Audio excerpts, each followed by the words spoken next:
Yes, team. Another episode of the Total Mental Performance Podcast. Today we have a really cool guest. It's a mate of mine, Tony. Whenever he pops into Dubai, we always meet up. We always have great conversations. He is a content creator. He's built a very successful fitness business. He has built a very successful property portfolio and business there. And on top of that, he is the leader of the Coaches Mentorship. Tony, mate, welcome to the Total Mental Performance Podcast. Yeah, that made it sound impressive.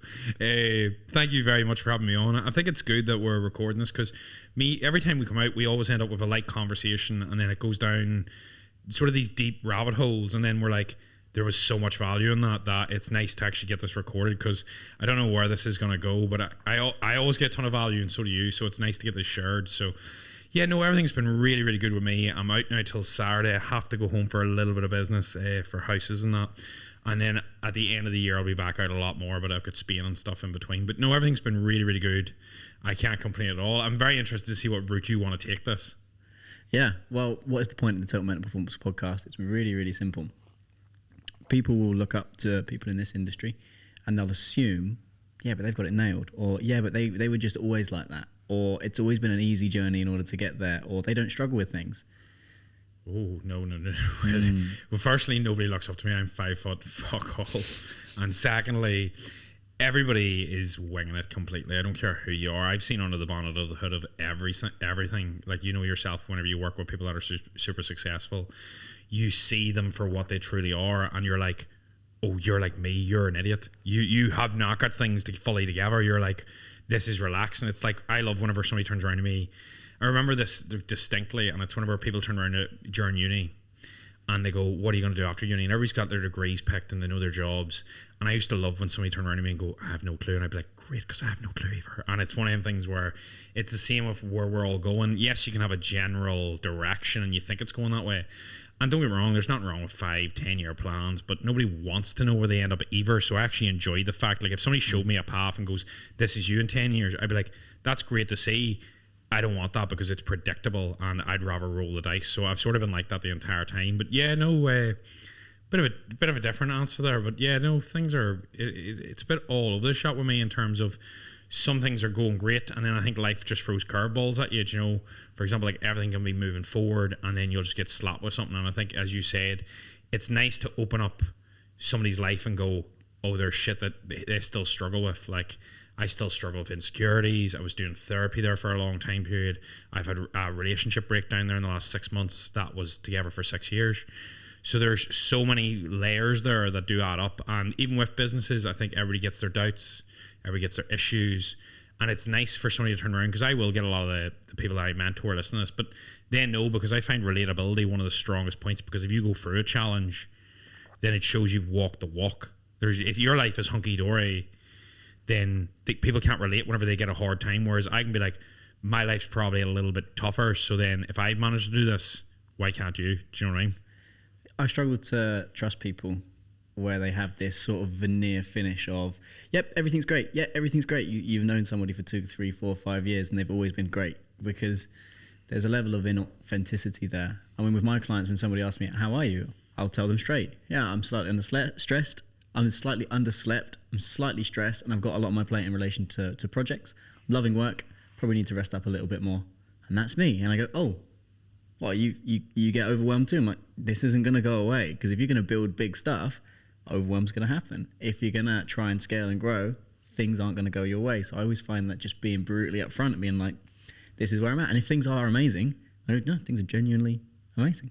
Do you know what's good with that, referring back to your point? I think what's nice and refreshing is the fact that you're not lying to yourself. Whenever you lie to somebody else and you bluff them, you're actually bluffing yourself. So I feel like you going, I'm not stressed, I'm not overstretched. It actually tells yourself, I'm not overstretched. And then you start to almost subconsciously take on more.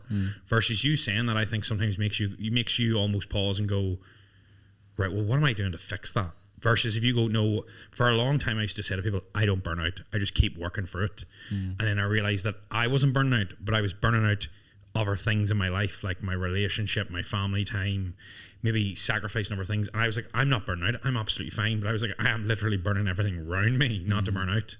And I think that's interesting, if you get me, because it relates back to that you're reaffirming it and then allows you to reflect. And that's why it's probably the one thing that I've got from I've really done a lot of lately, and it's made such a big difference, is actually reflecting on like what's went good over the week, what's not, what can I improve, what can I move forward, because you do it around New Year's. It's such a good productive time, but nobody does it all year round.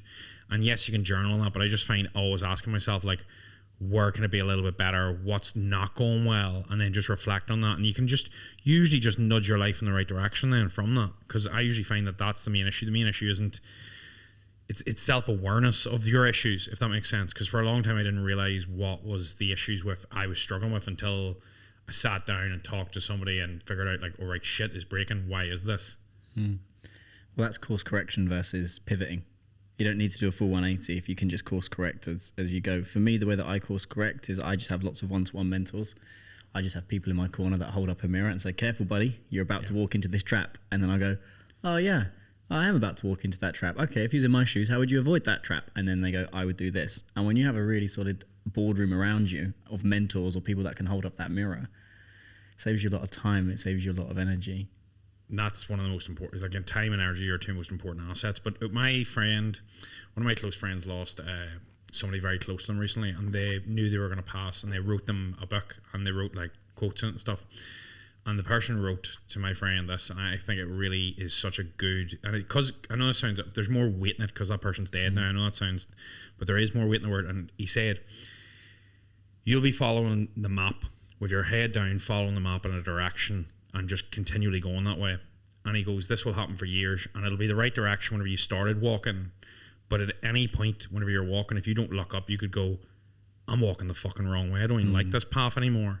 And that's whenever you need to look up. Some people start the walk when they're 18, go into uni, follow the path, and don't look up until they're 40 and then go, I'm fucking miserable.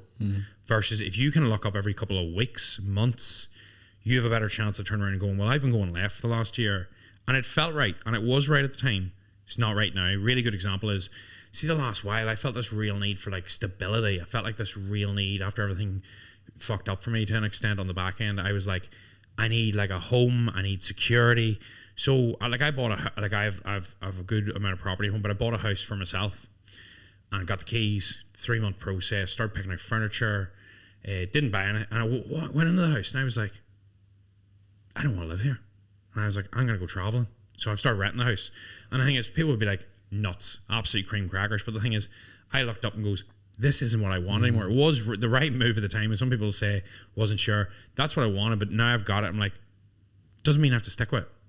Yeah. I just rent that now and there's no stress. Whereas people end up buying things and then their things end up owning them, like their mortgage, their car. You can never be afraid to let go of that. And like people would think, oh, why do you buy a house there? But the thing is, I bought that house, it's security, it's not going to lose me money.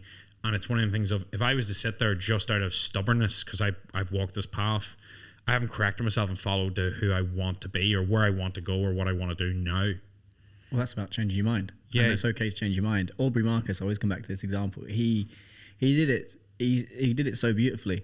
He wrote a whole book on polyamory.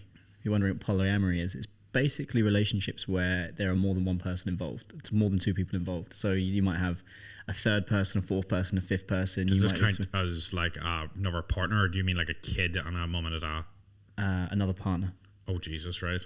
Yeah, no kids involved, but there might be might be 2 or 3 other partners. Right. There is some polyamorous relationships. There's like 5 or 6 people involved. Very complex. That might be emotionally, that might be sexually, that might be both. Jesus Christ. Right. So he went down that path. It's hard enough keeping up with one person. Right. So get this. He wrote a whole book on it. He wrote an entire book on polyamory is the future. This is the way that it's going. Did the whole thing, and then he changed his mind.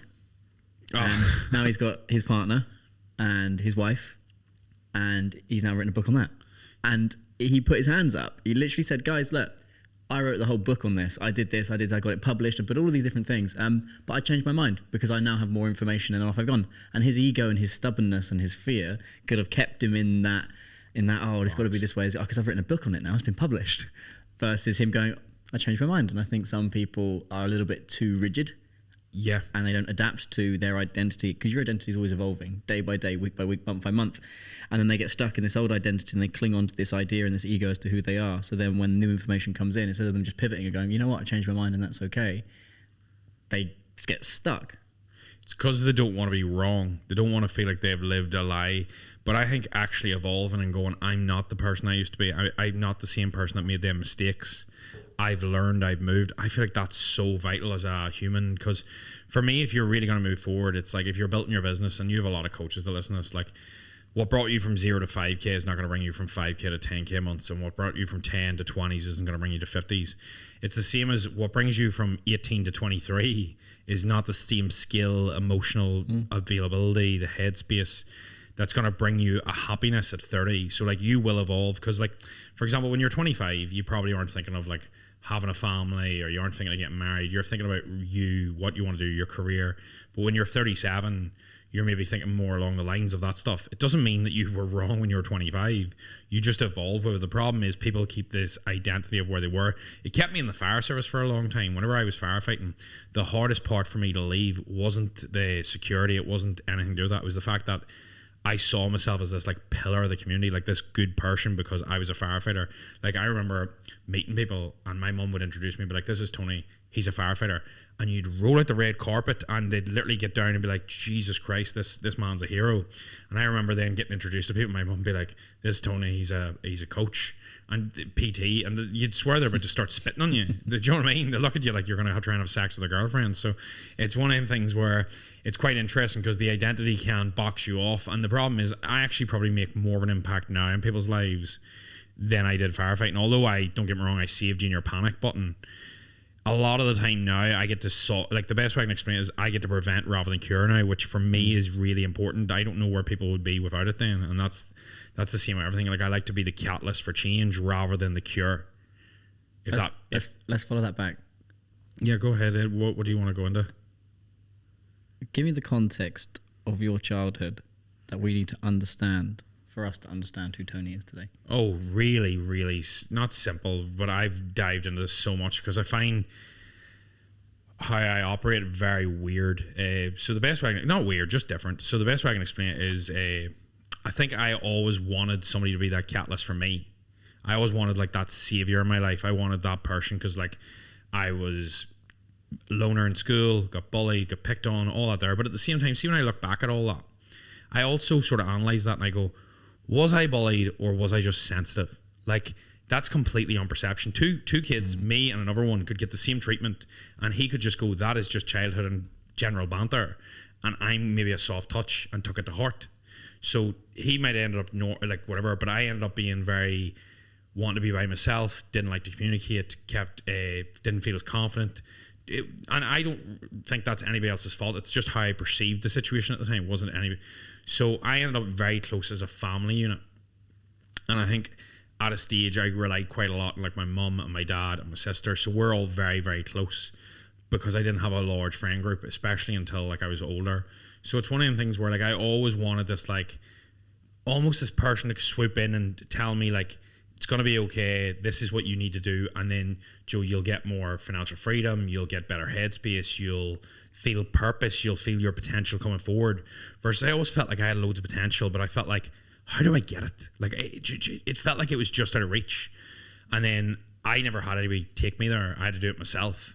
And for me, I love being that person to somebody else, because I know how much I wanted that whenever I was 16, 18. I remember coming out of uni when I was 22. I'd literally done drugs, I'd say every day for 3 or 4 months. My head was mush, felt real low, felt like a loser, just didn't feel good.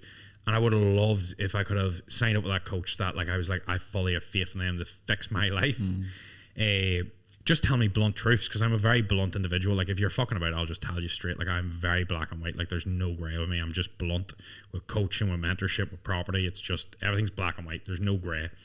And it's one of the things where I always wanted that. So I think I've naturally became that, because that is where I've got the most fulfillment in my life. So I feel like I can give that the most to them. So like being the catalyst to change with other people, I know the difference that me doing all this work has had on my family. For example, like we're holding a mentorship event in Marbella, you're coming to, and the week after, for example, like all my family's coming out for 10 days holidays, I'm paid for everything, it's covered. See the quality of life that gives me, never mind them giving to them. But the fact that I know whenever I mentor somebody, they're making better money and their values are in the right place, their headspace is right, they're going to be able to do that for their family and get the same feeling that I do, and their family gets that as well. that for me is like the true bliss whenever I see something like that, because I'm like, I'm not just changing your life, I'm changing your families, and that is like the biggest, most important thing in my life. Does that make? Yeah, I can see that connection. That makes sense. Yeah, it's very. So let's follow that thread. So we got Pull it. a kid that feels slightly bullied, and that's quite an interesting concept. Well, concept, but thought is the sensitivity part. I don't know if you're perception. Yeah. Of bullying. I honestly think that is all life is, though. Like if you think about it, you go, oh, I got bullied and I got picked on. But the more I analyze it, the more I'm like, I think I probably got a little bit more than most. But at the same time, there's definitely people who probably got a harder touch that were just harder kids. You know, maybe were used to it. Yeah. Whereas I maybe got mothered too much or looked after too much and felt like, oh, you know, cotton wooled. Yeah, but kids are black and white. Kids don't think in the grey. As adults, we think in the grey and we go, oh, okay, was it or not? But when we look at emotional sensitivity, a lot of our clients are emotionally sensitive. They are often, a lot of them are on spectrums, ADHD, ASD. All of our team are pretty much on the spectrum, which is great because it has a lot of talents and it enables you to do things that many other people can't. But at the same time, that emotional sensitivity is a big piece. And if you're more emotionally sensitive and you're listening to that, you've got to learn to accept that. You've got to learn to own that. You've got to build frameworks around that because that's okay. What's not okay is letting that trigger you and run riot around the world. But that's quite an interesting point I wanted to pick up on. So we've got emotionally sensitive, lots going on. Then you've gone into university and you've really pushed there. Was that when you went into the fire service after that? Or was that before? I went into the fire service after university, yeah.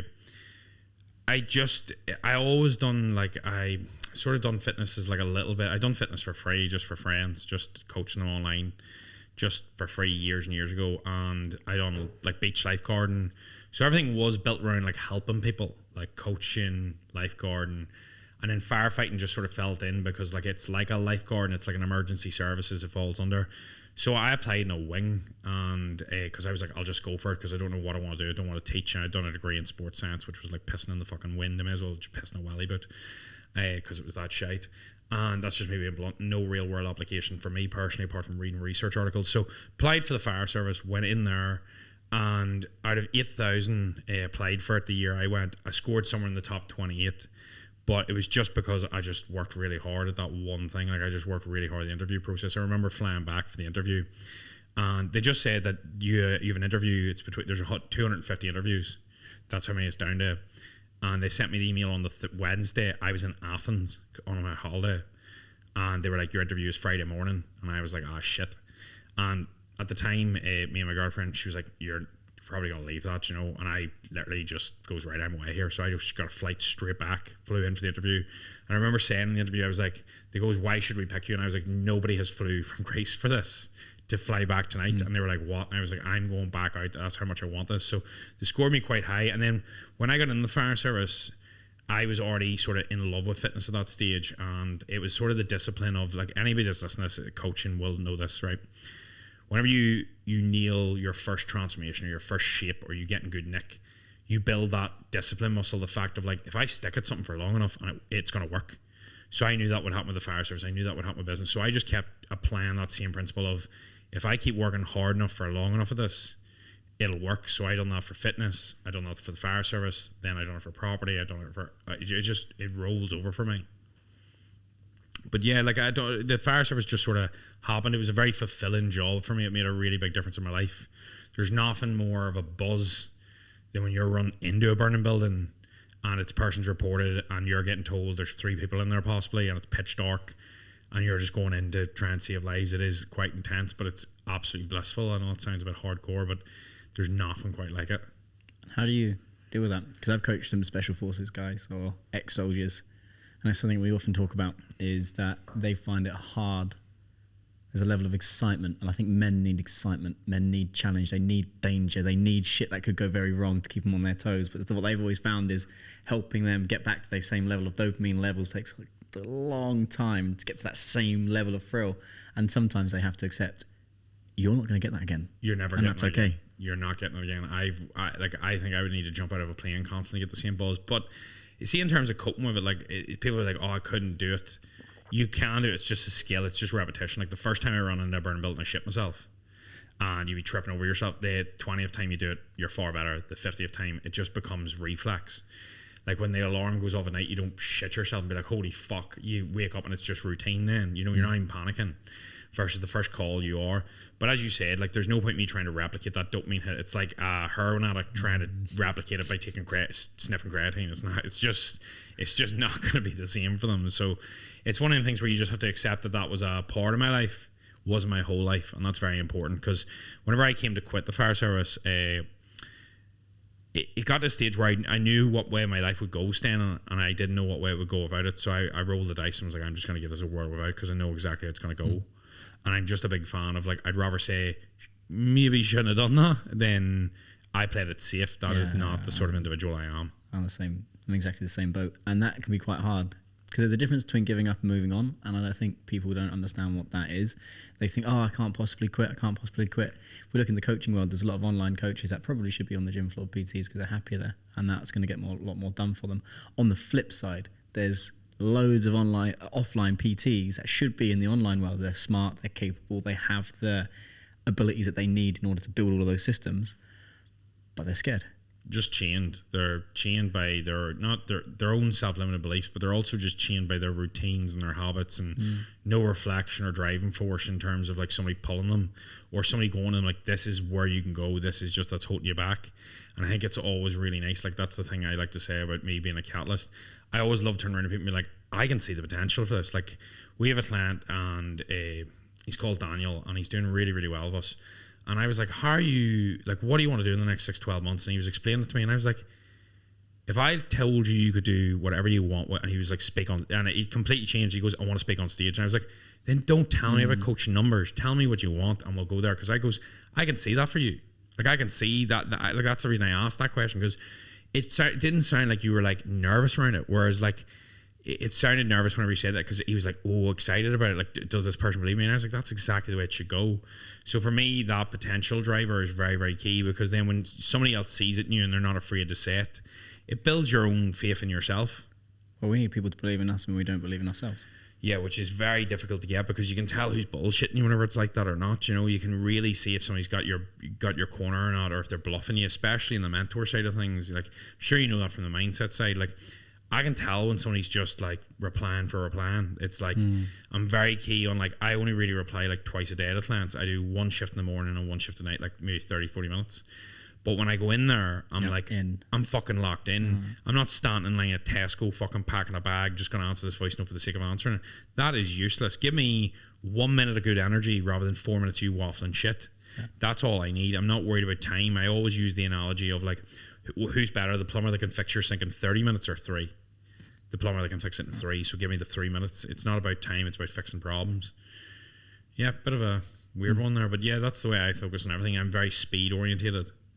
Yeah, and the point we got to there was the difference between giving up and moving on.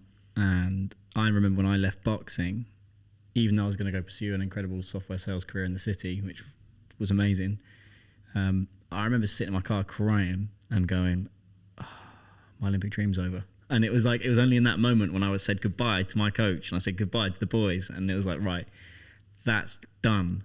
And at the time I perceived that as giving up, but actually looking at it now, it was moving on. And I think there's a big difference between giving up and moving on, and that wasn't serving me. Yeah, have you heard the Shia LaBeouf interview with, I forget his name. If you look it up, it's outside of Wooden Cow. Have you seen that? No? I think I've seen the reels. I haven't seen the actual interview. And he says, and now he's been around for a load of shit, and he does say that sometimes to become new, a part of you has to die. So like, you have to go, I'm moving on, but you can't move on and still hold these ideologies, these thought processes. That part of you actually needs to die. You need to bury that. Like, I mean, go, that is that done. If I was still turning around going, oh well, I might go back to firefighting, I might go, there's these like ties, it's like relationships that we call it the umbilical cord. You have to cut the umbilical cord. Yeah, and that might be a big thick umbilical cord, it might just be a little one, there might be other ones, you got to cut them with umbilical cord. Exactly. It's like relationships go on breaks, or it's these things where there's like the door's left slightly open, and as long as the door is open,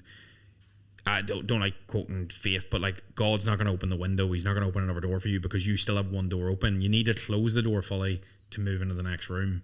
And I do feel like it's very much like that. You have to go, I'm burying this, and with it, I'm burying my routines, the habits, the behaviors, the thought processes. That version of me is dead, and I am moving on. I'm not giving up.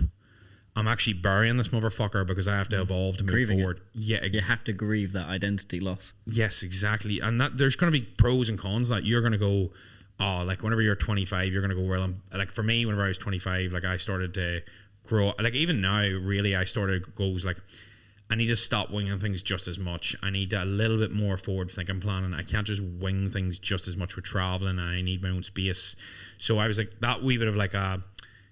Like I only feel like I'm really turning into like a man now the last 18 months, and I feel like I'm burying that side of the child, you know, where like I'm like all that like ease and stuff is gone now, and it's a case of I miss things like that because there's not less stress, but there's probably more carefree, more relaxed. I'm still young, whereas I'm turning 28 now, so it's one of the things where I'm like, not that I need to get shit sorted by any means. I feel like I've got a lot in check, but there's parts that I'm gonna miss. But there's parts I'm looking forward to, and that's just like the evolution of life. It's as you move forward, and it's all perception. Whereas people almost look back and go, "School was the best day of my life. This was the best. These were the best time." That's all wank. It's just, as I said before, perception and how you move forward and what you're looking at. But I do like that idea of you have to bury the motherfucker that you were to move forward. Otherwise, you're always going to be some state of that person, and then you're never going to get to evolve into where you need to go because you're going to have these. You're going to carry these wee routines and habits and all that muck with you, and then you're never going to get to where you need to go on any level, if that's relationship, emotionally, business wise. I see it all the time with people, especially when they're making money, especially whenever they're trying to go from like 5 to 15k. The routines, the habits, the behaviors, the rituals, the mindset, even the coaching, all of it is like the same as it was a fight. You're not going to get to where you want to go with that shit. You have to go, this fucker is dead. These routines are dead. Do you know what I mean? It's like the next level, but to do it, you have to really go for it. It's interesting.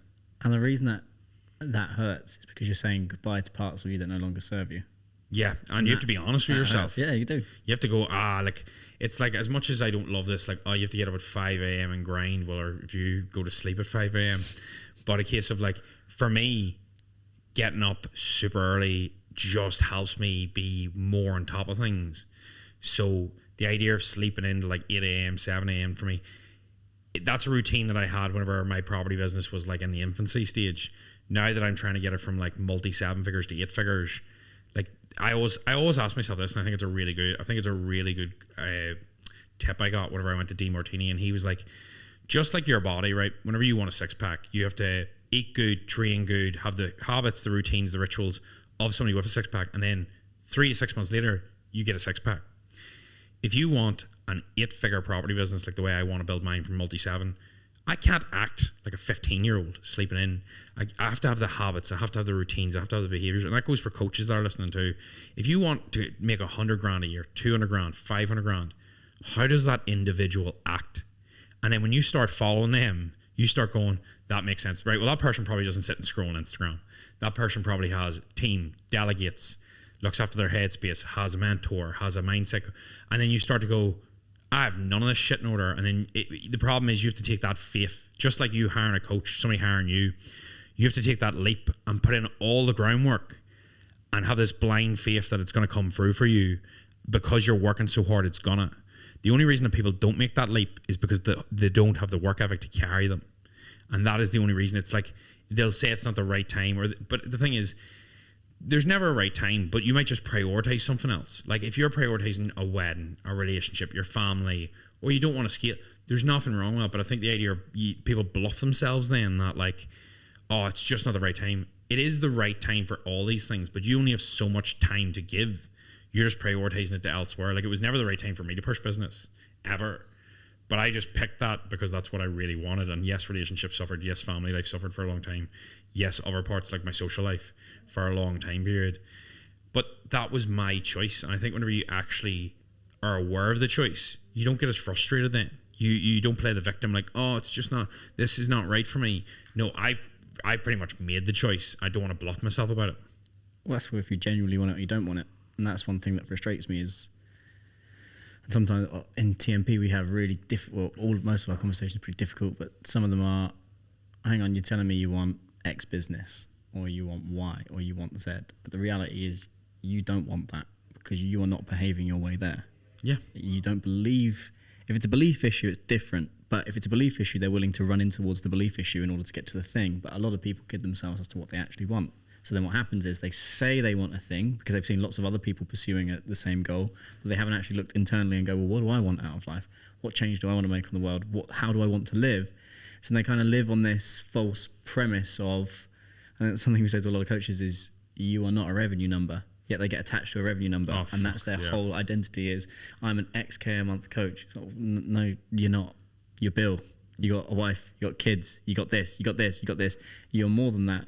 But I think what happens is people get attached to goals because they don't actually know what they want, and then it's just they're bullshitting themselves. Money, more, 9 times out of 10. I couldn't agree more. I've been in mentorships where all there is I had a 20k month, I had a 30k month, I had a 40k month, and don't get me wrong, we have people in our mentorships the whole way up to 110k months, right? Which is great.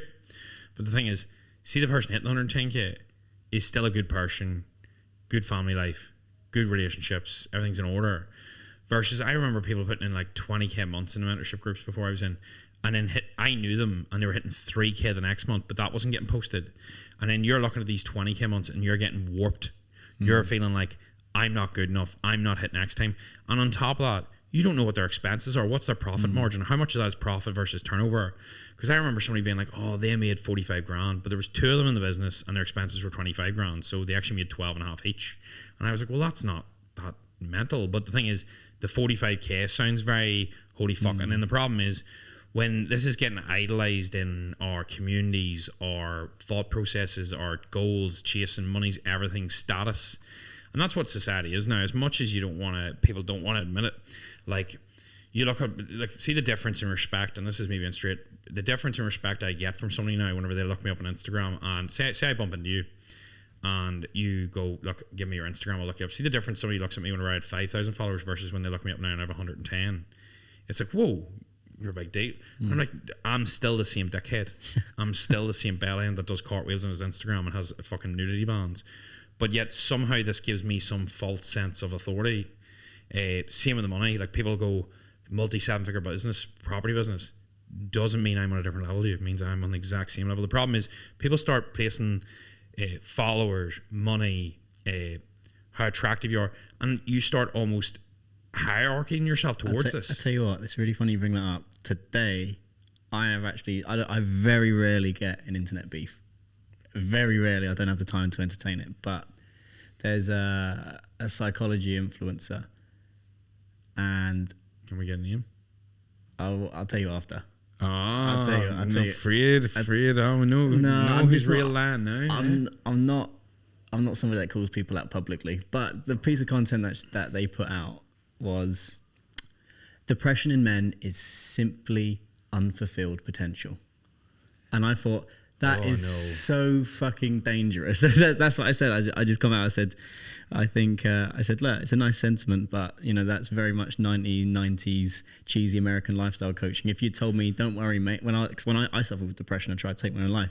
If you told me, don't worry, mate, you just got unfulfilled potential, that wouldn't have helped me. And then she went on my page. She goes, judging on your page, it looks like you're just living on unfulfilled potential. And I said, that's interesting. What are you basing that on?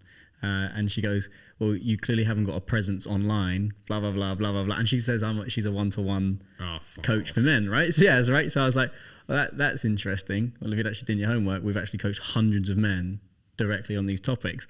And instantly in that moment, she looked at the amount of followers that we had and then actually look at the organization and the company that we've got, and it instantly got dispelled, It's just not frustrating. I love the Stephen Bartlett and Jimmy Carr podcast about depression. I don't know if you've heard it. And Jimmy Carr says, Jimmy Carr says one line that I always use, and it really hits home. And anybody that's listened to me before will say it. It's because whenever I went to therapy because I thought I was depressed. I was like, oh, do you know what? I woke up and I wasn't feeling good. And Jimmy Carr said this, and it completely sussed out for me. The problem is most people are getting confused of what is depression and what is sadness. So depression is, if all your problems got cured tomorrow, doesn't matter. Everything is still black and white and gloomy, and doesn't matter. If you've got money issues and they're solved, you're still depressed, you're still unhappy.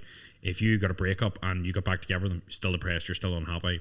Sadness is that if you had a problem that is then fixed, you're no longer sad and you're back to normal. So for example, if you have a breakup and you go, I'm now depressed, you're not depressed. You're sad because you had a breakup. And that'll take time to heal, but that will move forward. Depression is obviously, you know, molecules in the brain and all that.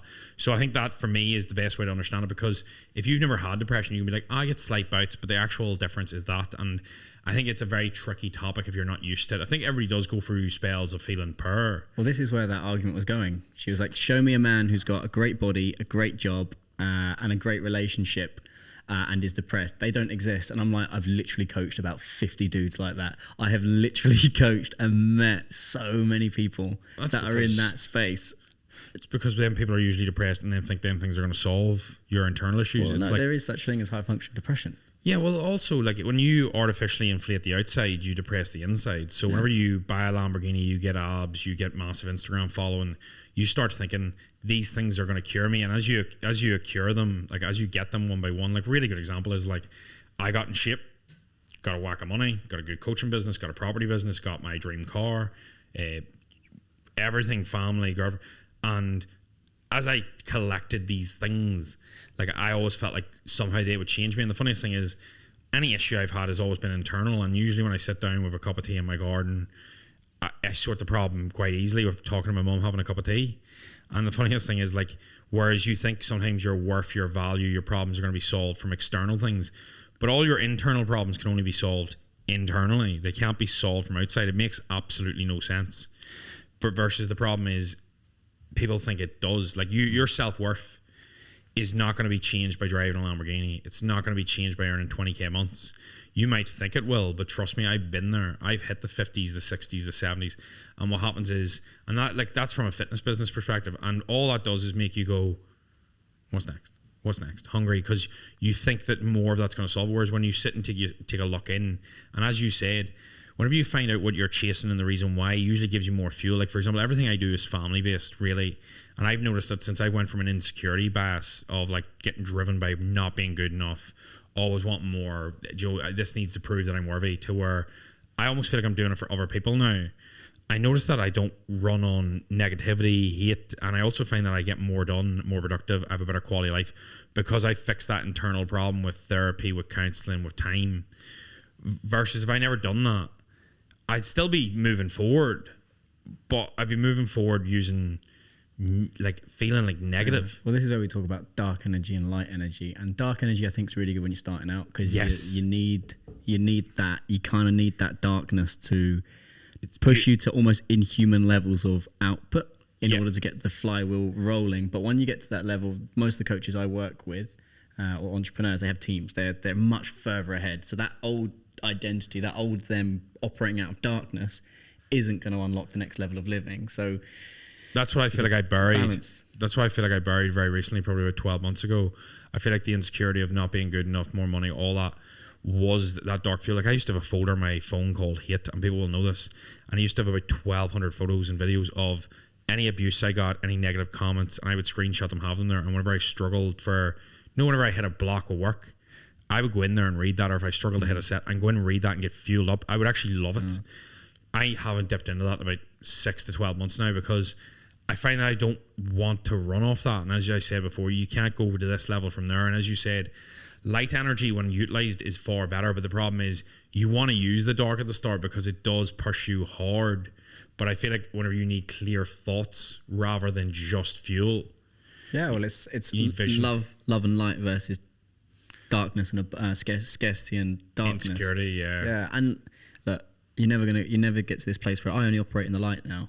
You're going to oscillate between the light and the dark, and the light and the dark, and then everything's fine. And then someone goes and murders your dog. It's like, fucking hell, what the fuck? Dark energy comes back in. So you gotta process that. You gotta use that. You can put it into there, and then you get back to the light and abundance. And then somebody dies, or somebody breaks into your house, and then it's like, all right. There's always going to be this oscillation. It's never just, I'm in the light now. But if you can operate the majority of your, depending on where you are in your career, if you start right at the early beginning, use that dark, use whatever fucking fuel you need in order to move the needle forward. Once you get past that place of scarcity, or even just trying to keep your head afloat, and you're in a space of, actually, I've got that room and that space, that's where you start to breathe psychologically, emotionally, and go, Yeah, it's usually whenever you start bringing in other players into the team and you have to delegate. Like, for coaches, that's probably around like 15, 20k months. That's when you start to need that, like, change and shift in mentality. Otherwise, you end up trapped between like 20s and 30s, or 15s and 30s, or 10s and 30s. But to go to like 30s to 60s to 70s, that's when you need that like clear thought process, and that is very difficult to get otherwise. Was there anything else you want to dive into, on like any other levels, or?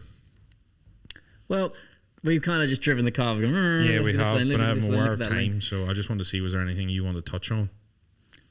I know that's quite like give you a little moment. How do you think? But it's what are you finding difficult now?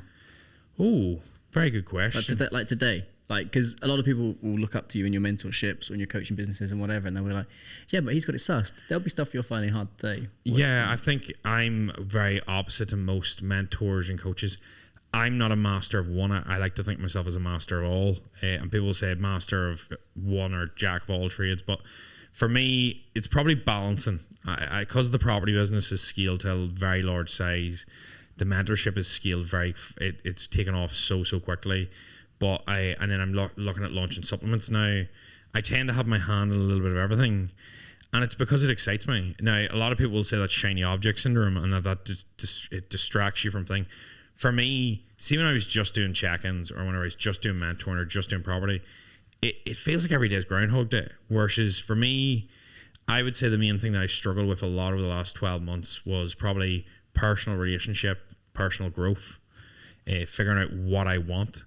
Time periods of that now, going like, right, well, I'm single now, so I have to recalibrate where I'm going in life, what makes me happy, and not even asking what makes me happy, but where do I want things to go? Do I want more money? Do I want more stress? Do I want a better quality of life? And see, for me now, yes, I want to scale things, but only if it means making more of an impact. So I'm not willing to just make more money for the sake of making it, because it doesn't improve the quality of my life. I'm a very simple person. Like, I don't spend a whole lot of money. I don't run about in Rolexes and mad stuff. It's just not, for me, money's like a game, like just collect and reinvest and build wealth. So like, for me, I built like a really nice passive with property that takes care of me and my family. So no matter what happens, we're safe.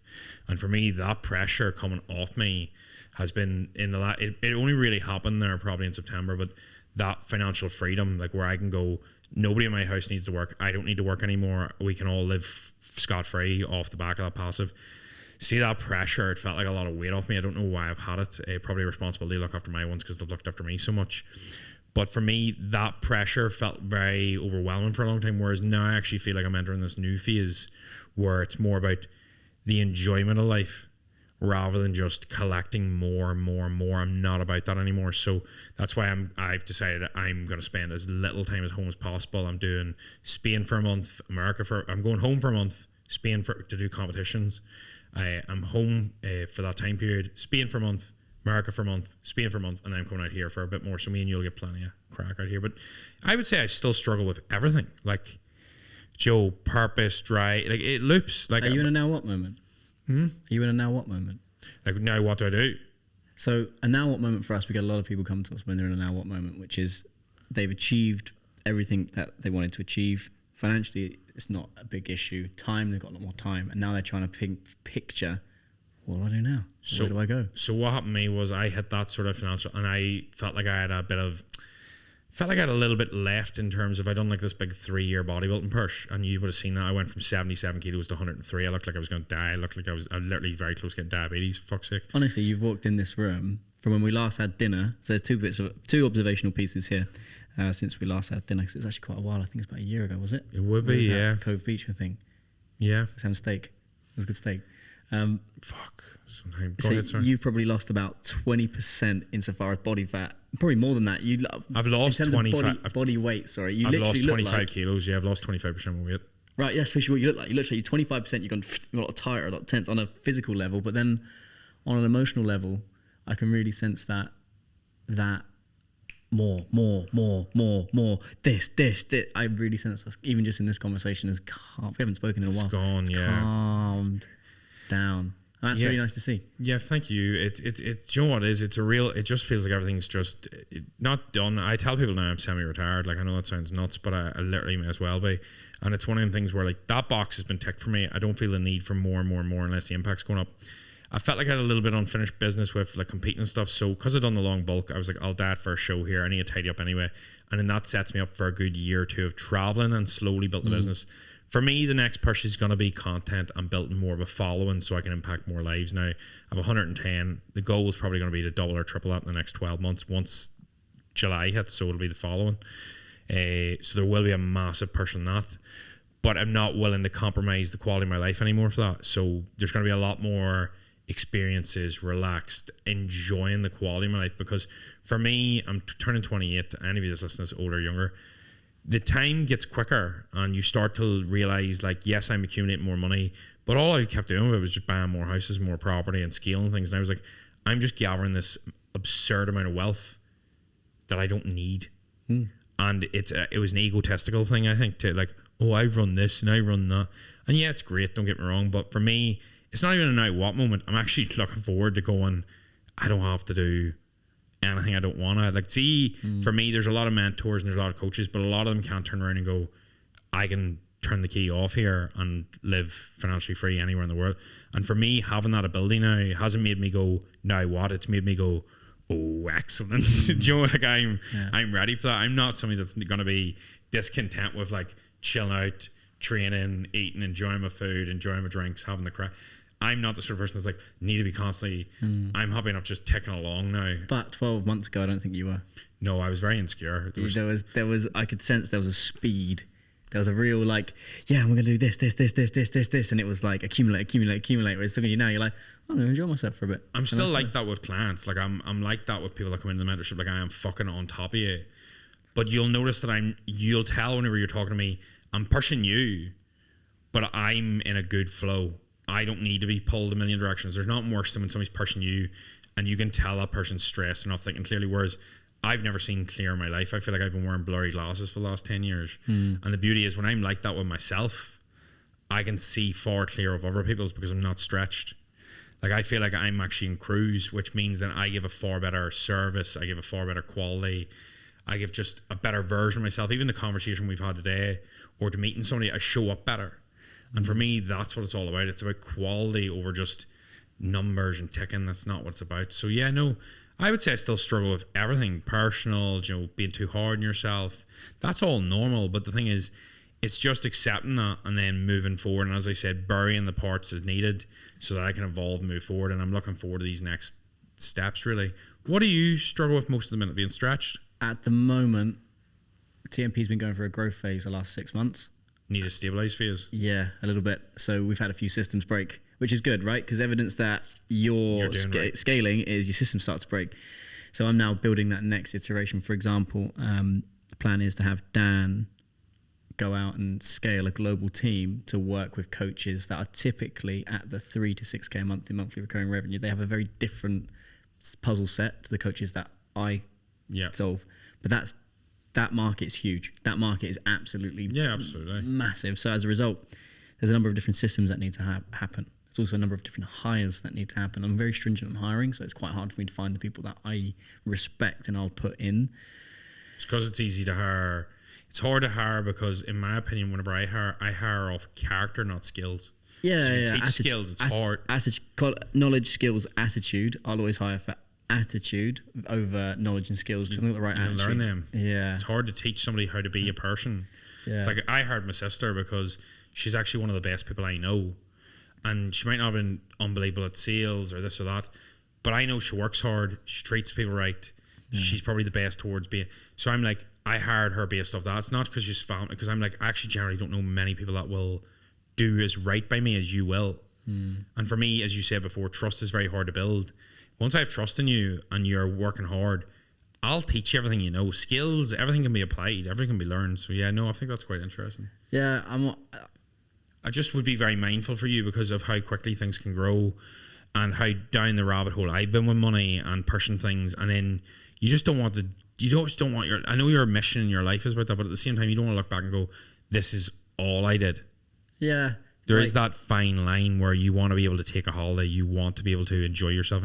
And as you say, downtime is uptime, isn't it? Isn't that the key word? Correct, yeah. And like, are you getting enough downtime?